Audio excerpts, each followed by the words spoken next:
Welcome to 5-Minute Tech Takes with Naveen. In this episode, we will do an overview of the next generation of Wi-Fi called Wi-Fi 7. We will also cover its features and compare it with the previous generation.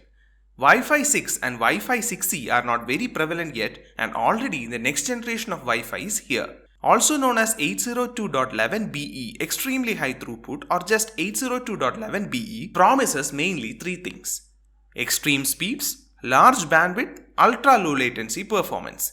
Wi-Fi 7 can theoretically support bandwidth of up to 30 gigabits per second per access point, which is just over 3 times as fast as the Wi-Fi 6.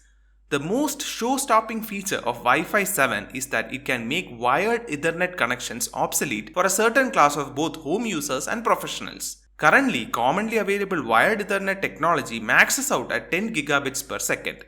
So for current users of both gigabit and 10 gigabit Ethernet, Wi-Fi 7 may be able to replace the need for wired connections under optimal conditions. The high speed was achieved by the use of 320 MHz single channel bandwidth instead of the 160 MHz in Wi-Fi 6. On top of that, Wi-Fi 7 will use OFDMA, but it will enhance it with the added option to use 4096 QAM. 4096 QAM can increase throughput by 20%. MU-MIMO in Wi-Fi 7 will support 16 spatial streams, up from 8 in Wi-Fi 6. Doubling of MU-MIMO streams increases flexibility and spectrum efficiency by independently handling the connections from antennas at the access points and at the stations. This image shows how the data rate of Wi-Fi 7 increases with a combination of wider channels, higher QAM and more spatial streams. Data rates for channels up to 160 MHz and for 256 or 1024 QAM are comparable for Wi-Fi 6 and Wi-Fi 7. Moving to 4096 QAM improves the data rate, but the major impact comes from the doubling size of the channel to 320 MHz and increasing the number of spatial streams. If you like what you're watching, don't forget to like and share the video. Do hit the subscribe button for more such videos. Wi-Fi 7's most significant improvement over Wi-Fi 6E is that it transforms the router into a multi-link device.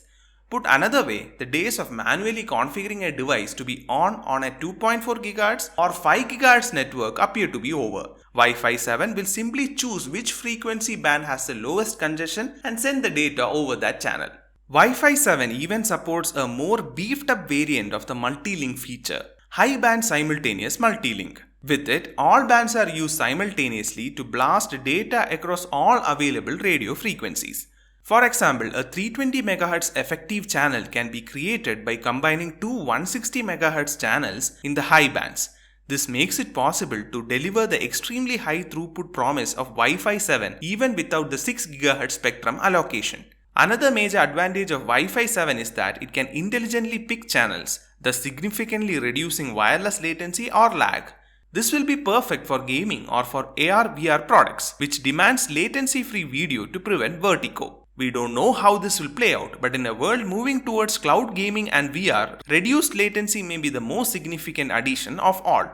I hope you have now got a good understanding of Wi-Fi 7 and what it can offer. To be fair, the specification is not yet industry ready, and don't expect widespread availability of Wi-Fi 7 compatible devices until the end of 2023. We have come to the end of the video, and you can like and share the video if you found it useful. Also, don't forget to subscribe to Chip in Detail for more such videos.